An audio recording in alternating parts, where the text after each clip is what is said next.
Hello, welcome to day 36 of 365. This study will upload on February the 7th, 2026 at 5 o'clock a.m. Yesterday, we covered the 13th and 14th chapters of Job, wherein he continues to take his complaint directly to God. His friends, he's not so, he's kind of telling them, you're not helping me. I mean, that's basically what he's saying. You're of no comfort. You're offering nothing in the way of healing. You think you know more than I do. I'm still going to direct my complaints to God. And he does, and he doesn't hold back. And one might think he's having a crisis of faith, except for the fact that the one thing he never utters is that he doubts there is a God, because he doesn't. He knows there is. So we're going to pick up today, chapter 15, 16, and 17, and we're only reading from Job today. So let's jump in. Now, Eliphaz, who addressed him earlier on, is getting his second turn at addressing Job.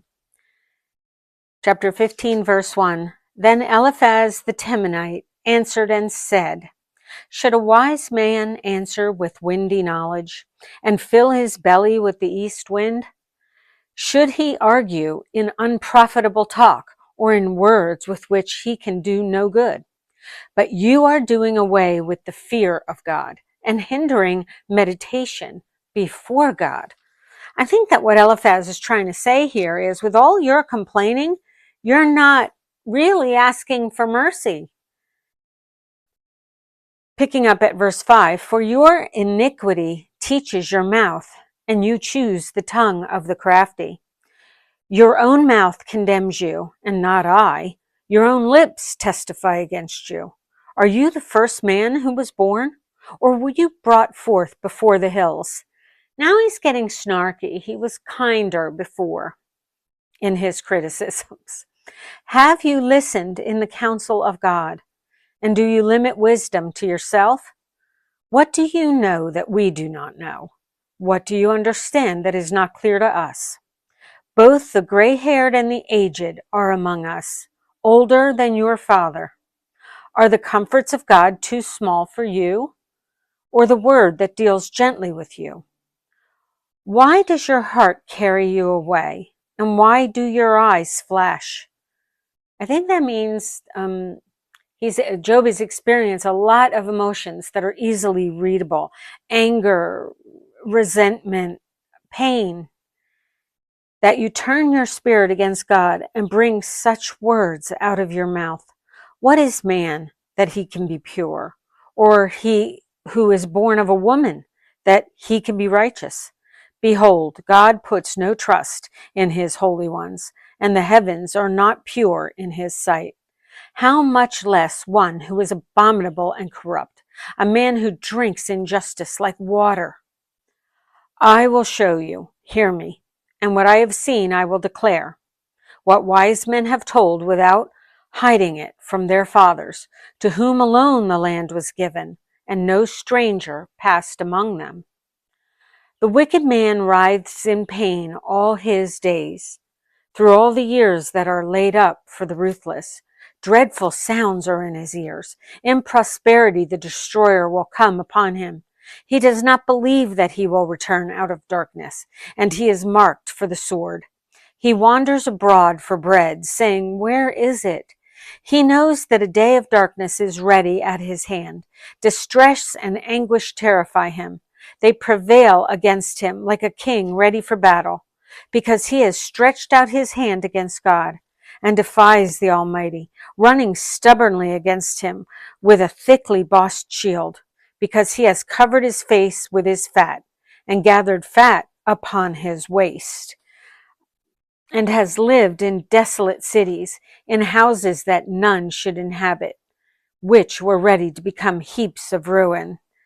Because he has covered his face with his fat. That's an interesting phrase. Let me see what the English Standard Version scholars have to say about that. The doubled use of fat involves a well-known image for proud, complacent disregard of God. So I think that they believe that Job's complaining directly to God in language showing hurt and anger is blatant, complacent disregard of who God is. But I contend that Job is still, he's speaking to God. He's not denying the existence of God. He's just very troubled. He will not be rich, and his wealth will not endure, nor will his possessions spread over the earth. He will not depart from darkness. The flame will dry up his shoots, and by the breath of his mouth he will depart. Let him not trust in emptiness, deceiving himself, for emptiness will be his payment. It will be paid in full before his time, and his branch will not be green. He will shake off his unripe grape like the vine, and cast off his blossom like the olive tree. For the company of the godless is barren, and fire consumes the tents of bribery. They conceive trouble and give birth to evil, and their womb prepares deceit. That's pretty miserable words from Eliphaz to Job. And in chapter 16, Job replies, Then Job answered and said, I have heard many such things. Miserable comforters are you all. Shall windy words have an end? Or what provokes you that you answer? I also could speak as you do if you were in my place. The classic, if you were only in my place. These lessons that we live today are even our most basic morality lessons. They come from the Bible because God is the ultimate lawgiver. That's why I'm here. That's why I chose to take my very personal and private faith, which I've probably been too private with, out into the world, because it's time. It's time that I think we're in the last days, and I think that we need to understand God from the Hebrew roots. We've stopped nourishing ourselves from them, and I don't think that's helping mankind in any way. I could join words together against you and shake my head at you. I could strengthen you with my mouth, and the solace of my lips would assuage pain. If I speak, my pain is not assuaged, and if I forbear, how much of it leaves me? Surely now God has worn me out.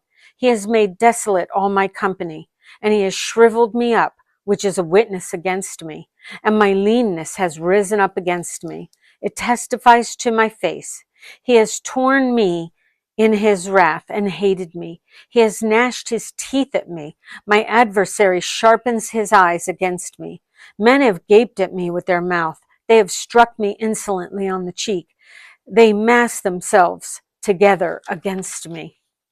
He's feeling ganged up on.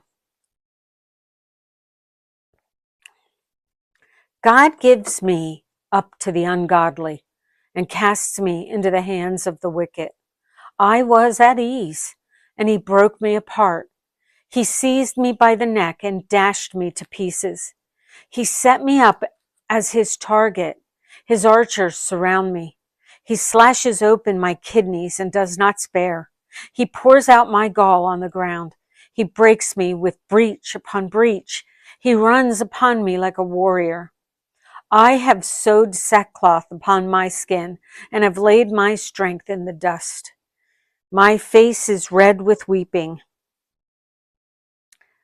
and on my eyelids is deep darkness, although there is no violence in my hands, and my prayer is pure. O earth, cover not my blood, and let my cry find no resting place. Even now, behold, my witness is in heaven, and he who testifies for me is on high. My friends scorn me. My eyes pour out tears to God, that he would argue the case of a man with God. I think this very much sounds like he's talking about our Redeemer, Jesus Christ, the Messiah. That he would argue the case of a man with God, as a son of man does with his neighbor.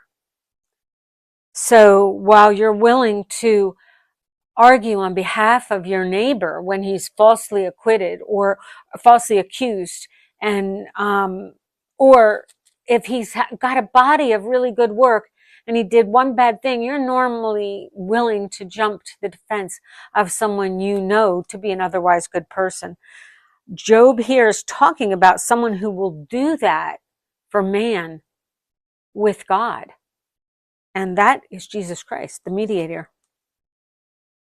For when a few years have come, I shall go the way from which I shall not return. Chapter 17. My spirit is broken. My days are extinct. The graveyard is ready for me. Surely there are mockers about me, and my eye dwells on their provocation. Lay down a pledge for me with you. Who is there who will put up security for me? Since you have closed their hearts to understanding, therefore you will not let them triumph. He who informs against his friends to get a share of their property, the eyes of his children will fail. He has made me a byword of the peoples, and I am one before whom men spit. My eye has grown dim from vexation, and all my members are like a shadow. The upright are appalled at this, and the innocent stirs himself up against the godless. This almost sounds like end-time prophecy. The eyes of the children will fail, and then being brought down, even though you've lived a life of faith. This almost sounds like persecution. In fact, it is actually. Yet the righteous holds to his way, and he who has clean hands grows stronger and stronger. But you, come on again, all of you, and I shall not find a wise man among you. My days are past, my plans are broken off. The desires of my heart, they make night into day. The light, they say, is near to the darkness. If I hope for Sheol as my house, if I make my bed in darkness, if I say to the pit, you are my father, and to the worm, my mother, or my sister, where then is my hope? Who will see my hope? Will it go down to the bars of Sheol?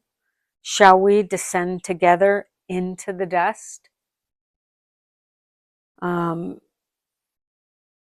Tomorrow we'll read chapter 18, but we see that Job is having somewhat of a crisis of faith, but he still sees God and his promised Redeemer as his only hope. And in that, Job is right. Thank you for reading scripture with me today. God willing, I'll be back tomorrow.